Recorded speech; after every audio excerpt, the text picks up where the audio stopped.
You were pretty direct last summer, say, hey, look, this team is going to go to some Super Bowls, one, maybe two. How close are you to getting back to one, you think, Jim? Well, I think we're real close, and it's frustrating, obviously, the injuries. Does it kill you not to be a part of Super Bowl 50, though? It really does. When the playoffs started, I talked to Chuck and Ryan, and we both commiserated together saying, boy, this, again, 16 seasons, 14 playoffs, or 13 out of 16, whatever the number is. It's just so unusual for our fans and for our organization. Come January, that means playoff time. But it's frustrating not being in the playoffs, but we have 3 Hall of Fame finalists in the top 15 going into this week.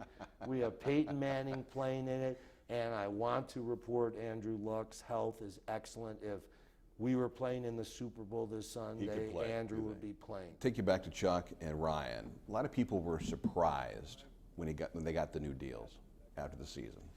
Should fans have been surprised by that? I think there could be a little surprise because, listen, when you go into this thing, let me tell you something. On Monday,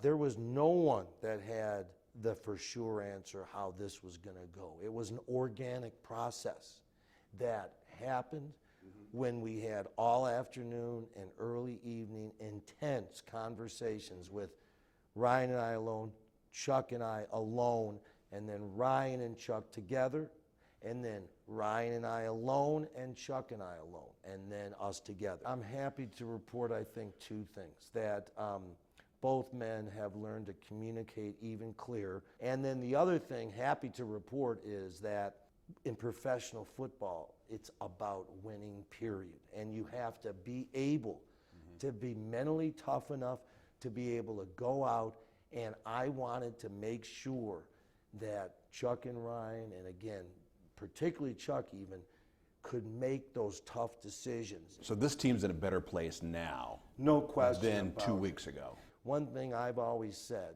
and I believe this, and I've told Chuck and Ryan this, sometimes the good is the enemy of great, because you can be satisfied. You can say, oh, but we've done this, and this is better than, look how many games we won, and all that sort of thing. But we're into this thing to get a world championship. I like the fact you brought up Peyton. Are you going to be wearing blue and orange this weekend? I tell you, I can't say I'm a Bronco fan, but I can say I'm a Peyton fan. Sure. And so I think all of us here in Indianapolis, and I communicated with Peyton literally, an hour or 2 after the game, and just told him how ecstatic everyone was here and how much they're rooting for him and how happy we are for him. And here's the question, though. Let's go back to 2012. If somebody would have said, hey, look, Peyton's going to be good enough to play another 4 years, maybe go back to a Super Bowl, would that have changed your mind in that decision you made? That was a tough decision you made in 2012. Oh, it wouldn't. Would it have changed, though, Jim? Not even close. Really? I really felt no one understood the cap problems we were in going into 12 like that. Believe me, my fellow owners were almost mad at me. They would look at me and say, you want sympathy from a 3-13 season, and you go from Peyton Manning to Andrew Luck.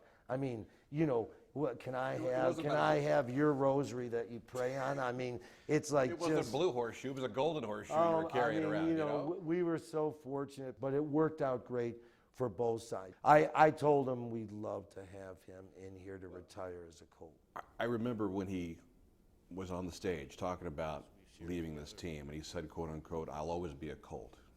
You would like to see him retire as a Colt, which I would assume means come back, sign that one-day deal, put on the horseshoe for the final time. That's what you want to see. Listen, I want him, obviously, he always seems to pick the right sort of way to go about things, how good he is in dealing with that part of his career with the public side, so to speak. But we would love it. I told him, you have that, the airplane's waiting for you, the red carpet is clean and in line for you. We would be honored to have him come in and sign that contract for a day and retire here. That would be really special. So again, I'm just so excited that he has this chance. I mean, I am so happy for him. And, you know, the great thing about it is his kids will probably have a chance, son and daughter, to remember this someday. Because, you know, they're old enough now, probably right at that, you know, age. 4.5 years old. Exactly. Yeah. You know, that's right when you start having your first memories recalled and stuff.